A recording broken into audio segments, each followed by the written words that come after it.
تاجیکانی تاجیکستان، سلام ای تاجیکانی تاجیکستان. شما از ما و ما هم از شماییم، شما و ما ز قومی آریاییم.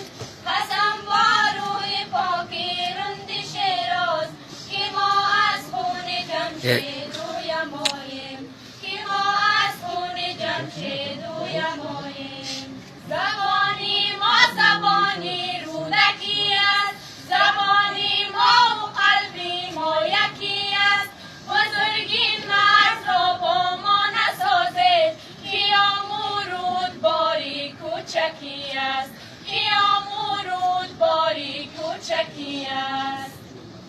من و تو تاریخ از شاهنامه داریم که ما دو هم زبان و هم تباریم. بدان که مادری من آچه توست، من و تو جوره هایی هم جواریم، من و تو جوره هایی هم جواریم. تو از گلاب و من از کابل هستم، تو از ورزاب و من از زابل هستم. اما هر دو ز یک باغ و بهاریم. اگر تو بلبل هستی من گل هستم، اگر تو بلبل هستی من گل هستم. اگر خدلان یا بلخ و بخارا تمامش خانه ای ما آریاناست.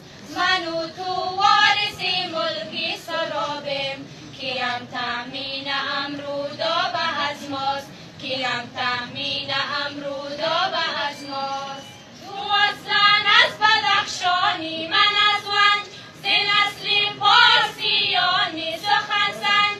دیگر این مرز را بردار از ما که ما از این جدایی میکشیم رنج، که ما از این جدایی میکشیم رنج.